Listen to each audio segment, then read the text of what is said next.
Après avoir vu les leurres, nous allons nous intéresser à l'équipement pour pouvoir pêcher au leurre. Alors, quand nous pêchons en grande rivière, beaucoup de spécialistes recommandent des cannes de entre 2,30 m et 2 mètres. Et en petite rivière, voire même ruisseau, on peut aller sur le modèle classique de lancer léger, entre parfois 1,30 m, voire même 1,80 m. Personnellement, ayant pêché au leurre pendant plus de 10 ans, j'ai commencé à l'ultra léger sur des petites cannes comme celle-ci. Donc c'est une Peson et Michel, et c'est le modèle redoutable Trout 1,80 m. Donc vous devez vous dire c'est un peu petit pour pêcher en moyenne rivière, sauf que personnellement ça me convient bien. Et j'ai appris à maîtriser les leurres en moyenne rivière, tout en pouvant garder un contrôle plus ou moins précis de mon leurre dans les courants des moyennes rivières. Par contre, lorsque les rivières s'élargissent et qu'il faut lancer très loin, ce modèle-là peut être complètement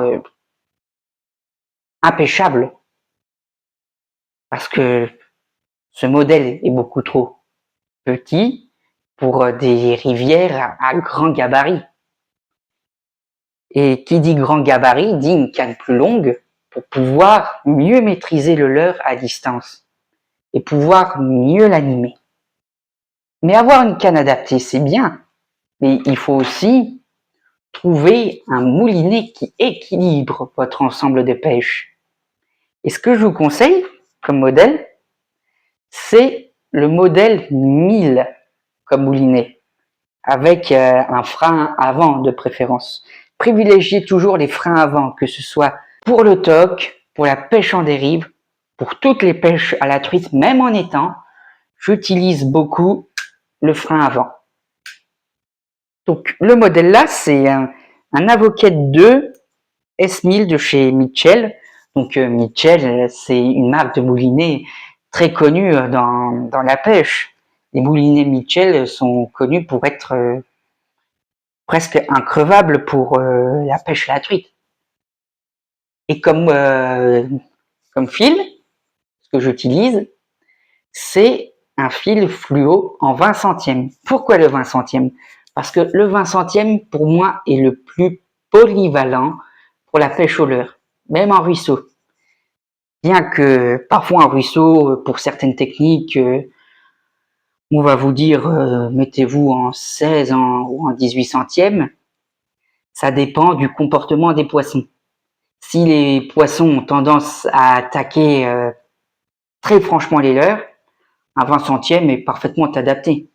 Par contre, si les poissons sont méfiants et que vous pêchez avec des petits leurres comme des cuillères en dessous de 0, voire même double 0, vous pouvez utiliser un 18 centièmes, voire même un 16 centièmes.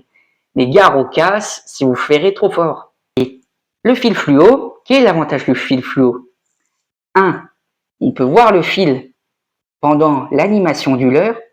Et de 2, ça peut vous indiquer certaines touches discrètes, notamment dans les calmes lorsque vous lancez votre leurre et que vous le laissez couler, comme un leurre souple ou une cuillère surplombée, voire même un verron mort, et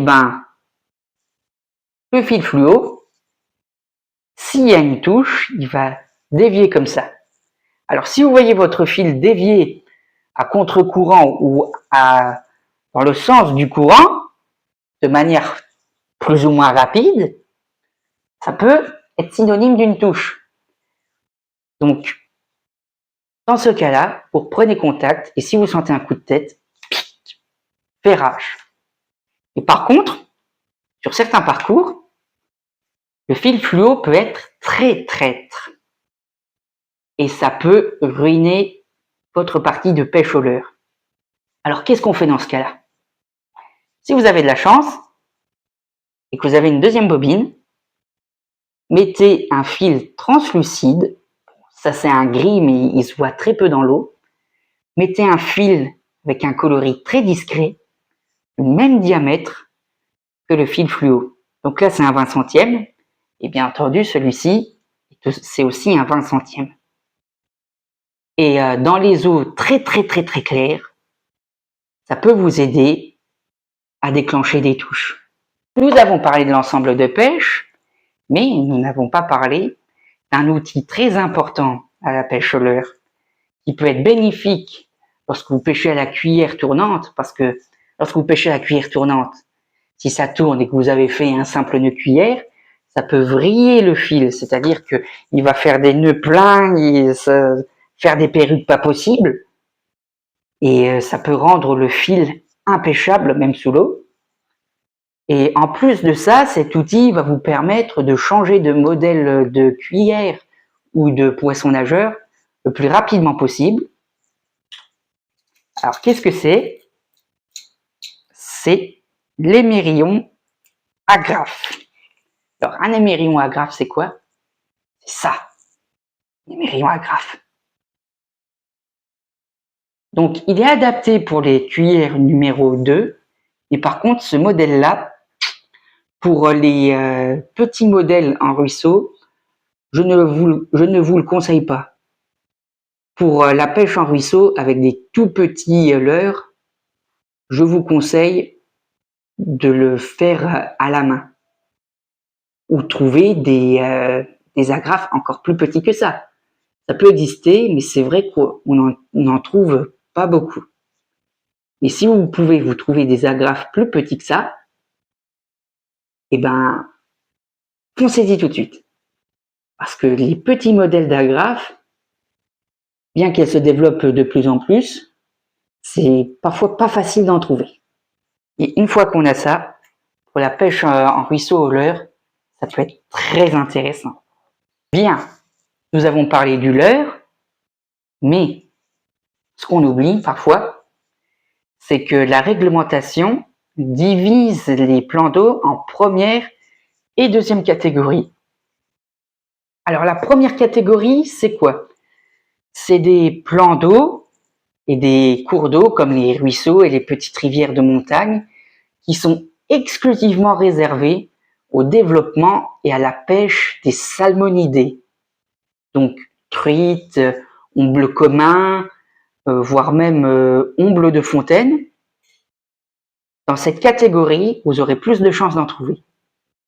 Par contre, en deuxième catégorie, ces plans d'eau de deuxième catégorie sont des rivières qui s'élargissent encore plus et qui sont plus à destination des autres poissons, notamment des carnassiers, de la carpe. Mais si on descend encore plus en plaine, on peut rencontrer du silure.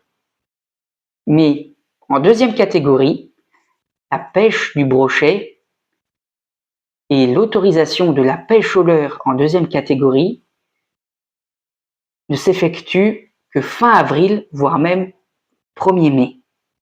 Alors, comment pêcher la truite si le leurre est interdit?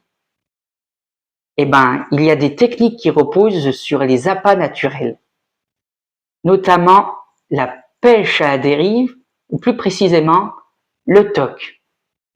Et que faut-il pour pêcher au toc? Eh bien, nous allons voir ça juste après ça.